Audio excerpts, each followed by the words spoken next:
This is the story of Barbarika, which many of you doesn't know about it. So let's start.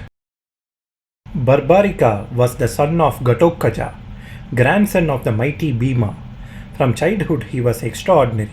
His mother Ahilavati taught him warfare, and Lord Shiva himself was so pleased with his devotion that he gave Barbarika 3 infallible arrows. 3 arrows that could never miss, 3 arrows that could never fail. He came to be known as Teen Bandari, the bearer of 3 arrows. When Barbarika heard about the war of Kurukshetra, he wanted to witness it. His mother gave him one condition before he left. If you choose to fight, you must fight for the side that is losing.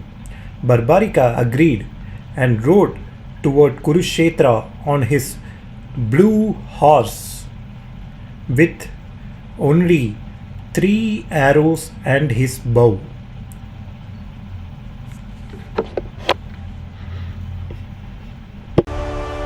How long will it take you to end this war? 20 days, 25 days. 24 days, 28 days, 1 minute. Krishna challenged Barbarika and asked him to prove it. Show me the power of your arrows. See that peepal tree. Mark every single leaf with your first arrow.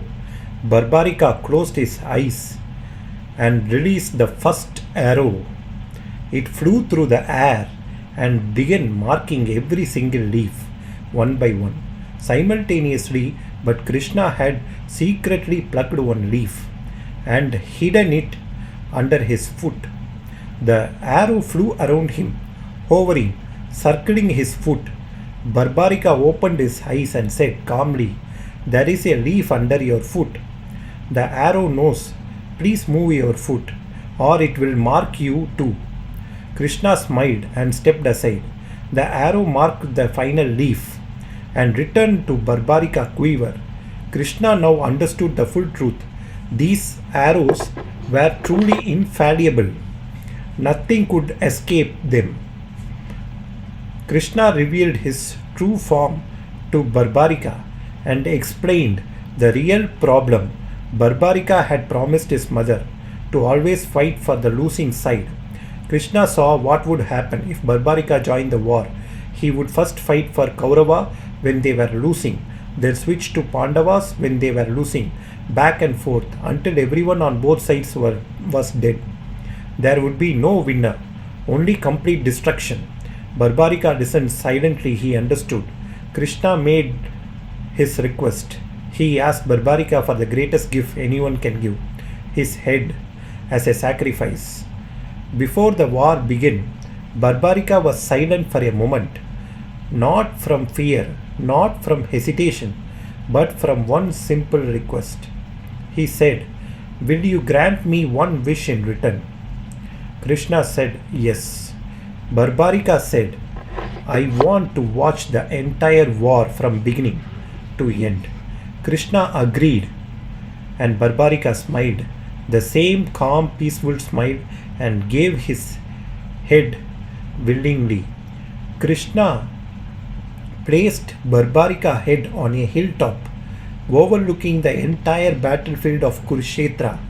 For 18 days, Barbarika watched everything, every arrow, every death, every moment of the greatest war in the history, and what he saw was not what anyone expected.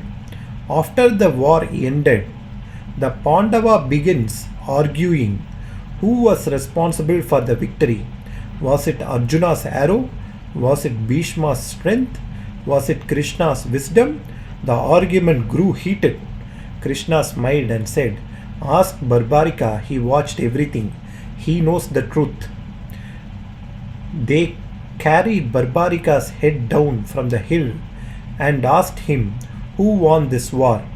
Barbarika was quiet for a moment, then said, "I watched for 18 days and I saw only 2 things.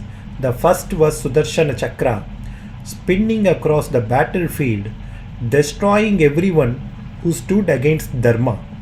The second was Draupadi, who had taken the form of goddess Kali, consuming every sinner on that battlefield. The Pandavas were silent. Barbarika was telling them clearly, "You did not win this war. God won this war. You are simply the instruments."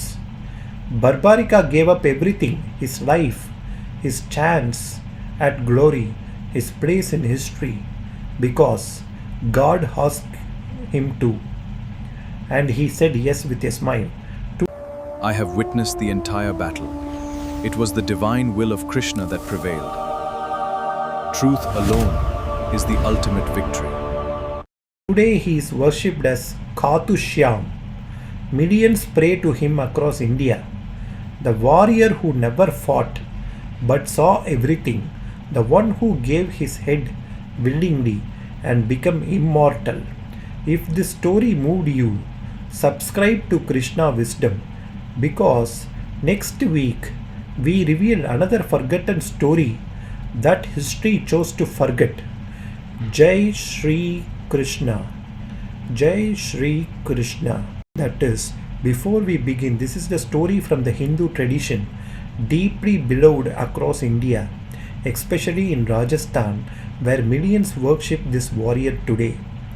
This story comes from original regional text and oral tradition surrounding the Mahabharata, not from Vyasa original Mahabharata, but it is a beautiful and powerful story that deserves to be heard.